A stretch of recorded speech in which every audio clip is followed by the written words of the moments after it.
She was only 6, small enough that her feet didn't touch the floor from the witness chair. Her voice was soft, almost too quiet to hear. She wasn't crying. She wasn't fidgeting. She just looked across the room and raised her arm. The entire courtroom watched as she slowly pointed at the man behind the bench, the judge himself. And then she spoke. Just one sentence. And in that moment, the room fell silent. The jury stopped breathing. The clerk dropped her pen. The bailiff took a step forward. Because what that little girl said changed everything they thought they knew about the case. It wasn't just a shocking claim. It was a crack in the system. And that day, justice finally looked itself in the mirror. It was supposed to be routine, a closed custody hearing, limited media, one judge, 2 lawyers, 3 adults arguing over a little girl named Lily Jamison. The case had already been delayed twice, buried under paperwork, medical evaluations, and background checks. But today, the courtroom was full. 2 rows of observers, social workers, advocates, a court-appointed therapist, and in the far back corner, a single journalist, just in case something interesting happened. Lily sat quietly between her foster parents, Kim and Lee Walters, a plush purple teddy bear gripped tight in her arms, her hair in 2 uneven pigtails, one starting to loosen. She didn't speak. She didn't look around. She just sat, waiting. The biological father, Daniel Jamison, had returned after 2 years. He said he was sober now, that he had a job, a 1-bedroom apartment, that he wanted his daughter back.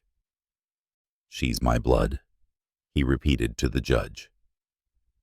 Kim and Lee didn't argue with that. They only spoke about the life Lily had built with them. A routine, a new school, her drawings on the fridge, her nickname for Lee, Pancake Dad. The room was split, legally, emotionally, morally. Judge Harold Whitman, 67, watched with a hard face. He had seen hundreds of these cases, and if his record showed anything, it was that he leaned toward restoration of family units. What others called justice, he often called tradition. Judge Whitman had a reputation. He believed in second chances for biological parents. To him, foster care was temporary, a stepping stone, not a destination. His courtroom was rigid. He rarely smiled. He rarely ruled in favor of guardians who weren't related by blood. And this case seemed headed down the same track, until Lily was asked if she wanted to speak. Her court-appointed therapist approached the bench. "She asked me earlier if she could say something, just for a minute." Whitman looked up, brow raised. "She's 6, he said flatly. "Yes," the therapist replied, "but she's also been listening. And I think it matters." A pause, then a slow nod. "Fine. 1 minute." The room stirred slightly. No one expected a 6-year-old to move the needle in a courtroom like this. But Lily was already standing, still holding her bear, still silent. She walked slowly to the witness seat. Not clumsy, careful. The bailiff pulled a step stool into place. She climbed up, sat, swung her feet. Everyone watched, waiting for tears, for mumbling, for a simple, sweet moment that would pass like a breeze. But Lily just looked around the courtroom, at her dad, at Kim and Lee, at the people in suits. Then she turned and looked directly at Judge Whitman. And in the next moment, the trial stopped being about custody. It became something else entirely. The courtroom was silent. Too silent. Lily sat in the oversized chair, feet swinging. Her fingers picked at the ear of her teddy bear, nervously but with purpose, like she was calming him, The judge looked down at her with that same stern face he'd worn all morning. "Well?" he asked. "Do you want to say something, young lady?" Lily's eyes didn't blink. She raised her hand. Her index finger extended slowly, and she pointed, straight at Judge Harold Whitman. Gasps rippled across the gallery. No one moved, not even the bailiff. Lily spoke quietly. She didn't shout. She didn't cry. She just said, "You already said I shouldn't stay with Kim and Lee." The air vanished. Judge Whitman leaned forward, face hardening. "What?" Lily didn't move. "You said it to the lady with the red glasses, in the hallway. You said, we can't let these people keep her forever." "I was sitting near the door. You dropped a paper. You didn't see me." A sound from the gallery, a stifled cough. A pen rolled off a desk and clattered to the floor. The therapist stood up, eyes wide. The foster mother, Kim, was already in tears. Judge Whitman cleared his throat. Loudly, his voice was tighter now. Defensive. "I'm sure you misunderstood something, young lady. That's not appropriate testimony. Please step down." But it was too late. The words were out. The courtroom wasn't just frozen, it was shifting. The red glasses comment? Real. The hallway meeting? Confirmed by the court calendar. The tone? Undeniable. Even the bailiff stepped slightly closer to the bench, just in case. Daniel's attorney stood up.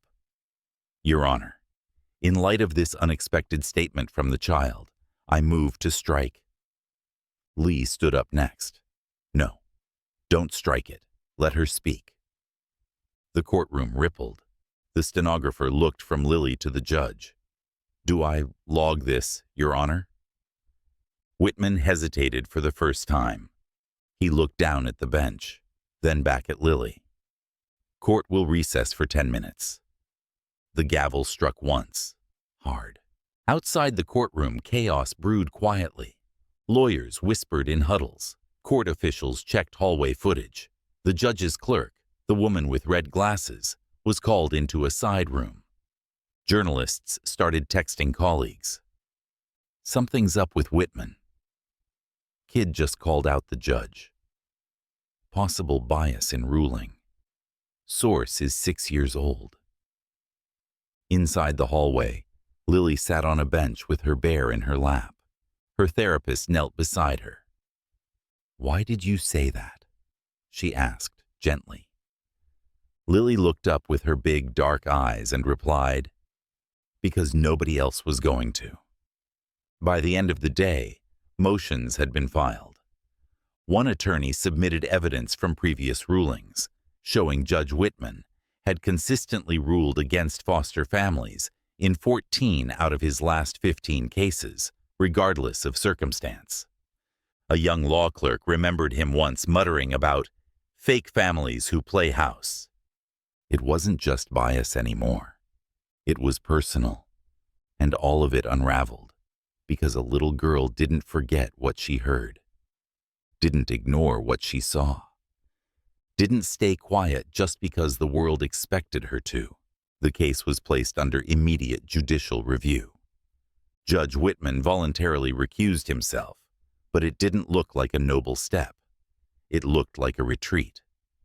The courtroom was cleared, the jury released, the proceedings moved behind closed doors. But word had already spread. A 6-year-old girl had pointed at a judge, and what she said was being taken seriously. A junior analyst at the family court office began looking deeper, not because she was told to, because she wanted to know. She cross-referenced 5 years of decisions by Whitman in cases involving foster custody, guardianship, and parental rights. The data was clear. In 23 of 26 cases, Whitman ruled in favor of biological parents. In 0 of those cases did the child testify in favor of returning. 9 of the children had been placed back in homes where reports of neglect were previously filed. Not one formal complaint had been filed. Until Lily. How had he gone unchecked for so long? Because no one had ever spoken in front of everyone. Until now. The Red Glasses clerk, Mary Ann Foster, was placed under oath by the ethics board. She was nervous, fidgety, but when asked about the hallway conversation with Judge Whitman, she paused and nodded. He said, "It's about time this girl went back to her real home." He didn't even have the file open. He made the decision before the case began. That was it. Confirmation. From inside the bench. In an off-the-record conversation with a journalist, a former colleague of Whitman's revealed the piece no one had connected. Whitman's daughter, now estranged, had attempted to adopt a child from the foster system 15 years earlier. The case fell apart after the biological mother returned and reclaimed the child. Whitman had been devastated. He never said it out loud, the colleague recalled. But I think he decided that day, blood wins. Always. And he brought that belief into every courtroom. For years, a new judge, soft-spoken, fair female, took over the case. She reopened all evidence. She interviewed Lily privately. She called on every party to testify again. But this time, things felt different. Lily had spoken. And once truth is spoken, it doesn't go back into the bottle. In a quiet courtroom 2 weeks later, the new judge delivered her ruling. This court finds that while biological ties are important, the best interest of the child is paramount. Lily Jamison will remain in the care of Kim and Lee Walters, with a structured, supervised visitation plan for her biological father. We commend the bravery of the child for reminding us of a truth we sometimes forget. That justice can speak in any voice, even the smallest. After the hearing, Lily hugged her social worker, then walked up to the court security officer, the one who had once carried her drawings to the bench, and gave him her teddy bear. "He helped me be brave," she whispered, "but I think other kids might need him more now." The courthouse that once silenced children now had a teddy bear in the lobby, framed in a glass case, beside a simple plaque that read, "Lily's Bear, the day justice found its voice." 3 months after the case closed, a new bill was introduced in the state Senate. It was small, simple, but powerful. The Lily Act, legislation mandating that in any custody case where a child is of speaking age and emotionally capable, their voice must be heard, recorded, and considered in the final decision, not as decoration, but as evidence. No longer could a child be treated as property, or an accessory, or worse, as a passive object in someone else's war. Lily's testimony, just 22 words long, had exposed what years of policy could not. And lawmakers finally listened. Judge Harold Whitman never returned to the bench. He submitted his early retirement quietly, through his attorney. No press conference, no apology, only a formal statement. "I've always done what I believed was right. But I now understand that belief must be constantly examined, not enforced from the bench." He never spoke Lily's name, but the world already had. Lily didn't become famous. She wasn't turned into a meme or a headline or a child star. Kim and Lee kept her life private, gentle, grounded, but she grew. She painted more. She made friends. She started sleeping with the lights off again. Every now and then, when someone asked her what she remembered most about the trial, she never mentioned the lawyers or the arguments. She said one thing: The way it got really, really quiet right after I spoke. A year later, a new children's waiting room was added to the courthouse, a space filled with art supplies, stuffed animals, and quiet corners.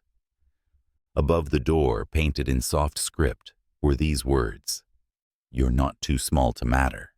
You're not too young to be heard."